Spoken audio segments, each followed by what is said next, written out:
Hi friends.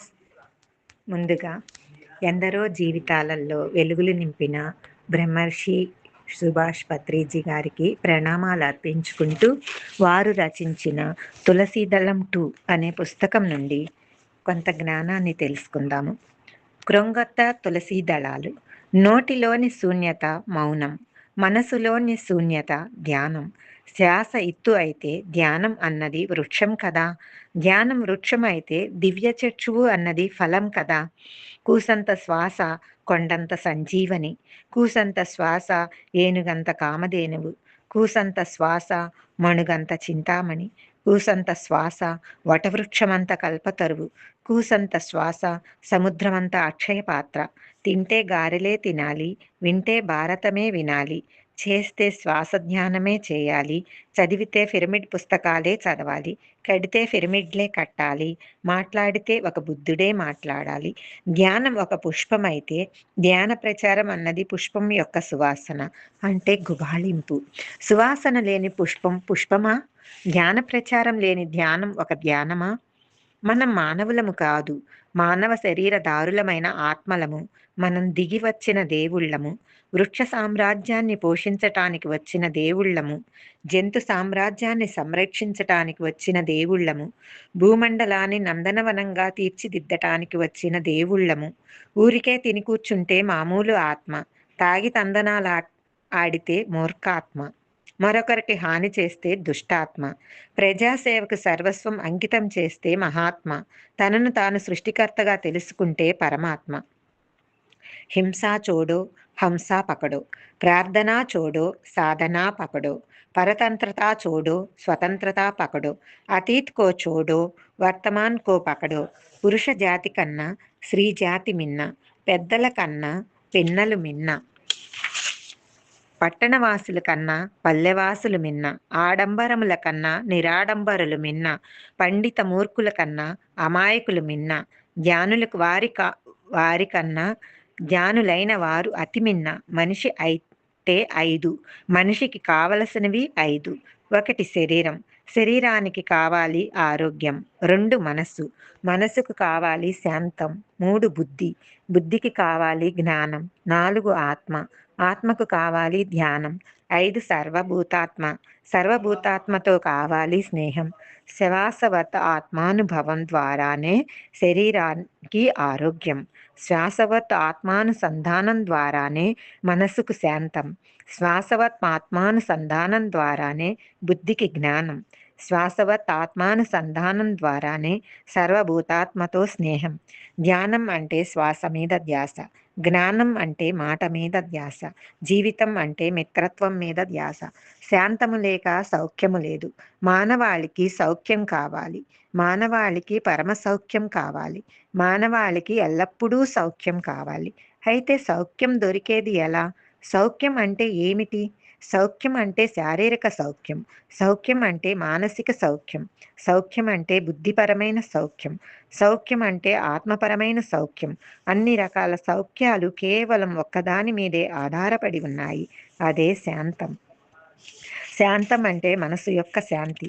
అందుకే శ్రీ త్యాగరాజ స్వామి వారు అన్నారు, శాంతము లేక సౌఖ్యము లేదు. శాంతం సౌఖ్యానికి మూలమైతే పరమశాంతం పరమ సౌఖ్యానికి మూలం. పరమశాంతమే సదా సౌఖ్యము కలిగించేది. శాంతం అన్నది మనసు యొక్క శాంతం అన్నది ధ్యానం ద్వారానే సంభవం. పరమశాంతం అన్నది మనసు యొక్క పరమశాంతం అన్నది మరి పరమ ధ్యాన సాధన ద్వారానే సిద్ధం. ధ్యానం అంటే శ్వాస మీద ధ్యాస. శాంతము సౌఖ్యము యోగము.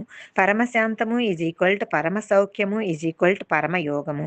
కృష్ణుడు పరమశాంతం పొందిన ఓ పరమయోగి, బుద్ధుడు పరమశాంతం పొందిన ఓ పరమయోగి, జోరస్టాన్ పరమశాంతం పొందిన ఓ పరమయోగి, మహావీరుడు పరమశాంతం పొందిన ఓ పరమయోగి, జీసస్ క్రైస్ట్ పరమశాంతం పొందిన ఓ పరమయోగి, మహమ్మద్ పరమశాంతం పొందిన ఓ పరమయోగి.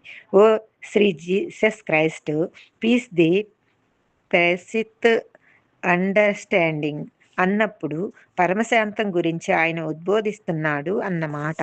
దీనినే గౌతమ బుద్ధుడు మహాపరినిర్వాణం అని నిర్వచించాడు. దీనినే శ్రీకృష్ణుడు స్థితప్రజ్ఞత అని ఉద్ఘాటించారు.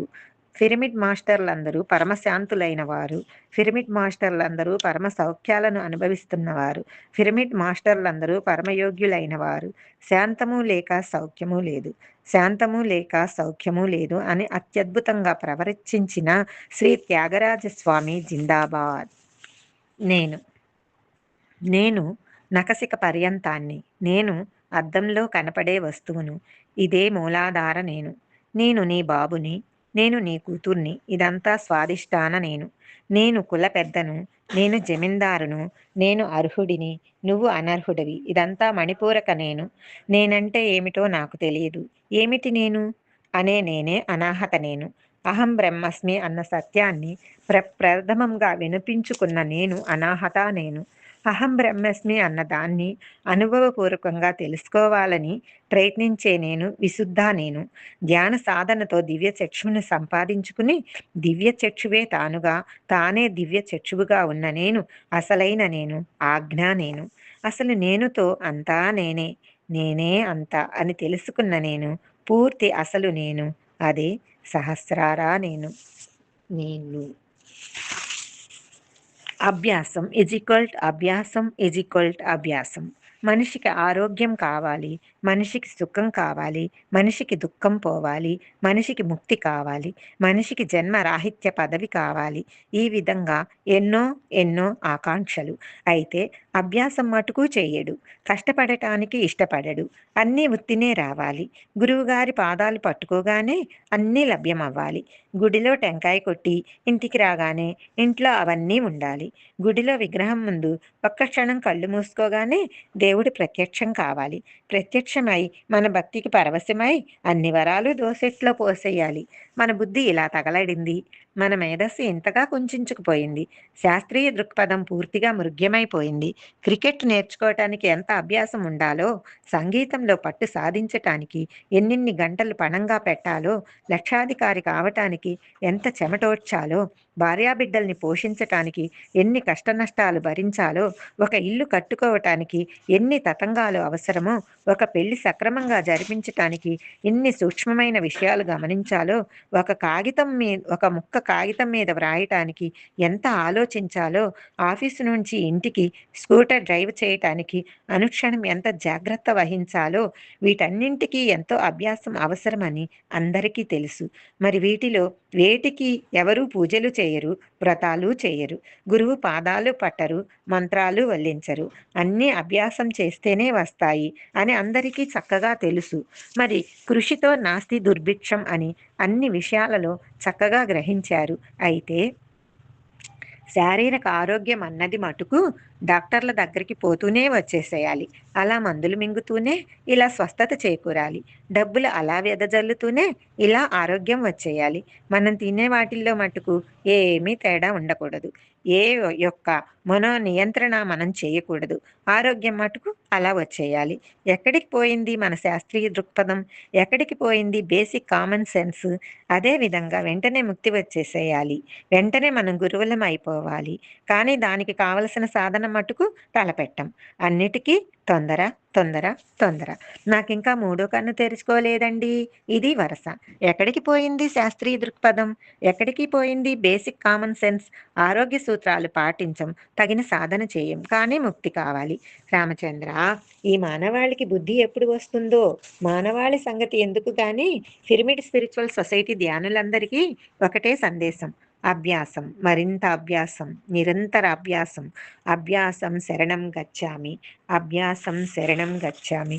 అభ్యాసం శరణం గచ్చామి. అభ్యాసం శరణం గచ్చామి. త్రిరత్నాలు. సత్యం అన్నది 3 రత్నాలుగా భాసిస్తుంది. ఇవే పిరమిడ్ స్పిరిచువల్ సొసైటీస్ వారి త్రిరత్నాలు. 1 ధ్యానం, 2 స్వాధ్యాయం, 3 సజ్జన సాంగత్యం. ఈ 3 రత్నాలే ఆత్మను శోభాయమానంగా అలంకరింపచేసేవి. ఈ 3 రత్నాలే మానవుడికి శాశ్వతంగా అలంకరింపచేసేవి. ధ్యానం అంటే శ్వాస మీద ధ్యాస. ఫలం ఆత్మానుభవం. స్వాధ్యాయం అంటే మహామహుల జీవిత చరిత్రలోకి వెళ్ళటం. ఫలం విశేషమైన జ్ఞాన లాభం. సజ్జన సాంగత్యం అంటే యోగుల అనుభవాలను వారి ముఖతః వినటం. ఫలం అపారమైన మిత్రలాభం. పిరమిడ్ స్పిరిచువల్ మాస్టర్ల యొక్క భూషణాలే ఈ త్రిరత్నాలు. ప్రపంచంలో జనులందరూ ఇదే విధంగా త్రిరత్న శోభితులవ్వాలి. శుద్ధమైన ఆత్మానుభవంతో, అపారమైన ఆత్మ విజ్ఞానంతో, మరి మిత్రకోటి లాభంతో సర్వజనులు మహా ఆనందంగా జీవించాలి. ధ్యానం శరణం గచ్చామి, స్వాధ్యాయం శరణం గచ్చామి, సజ్జన సాంగత్యం శరణం గచ్చామి.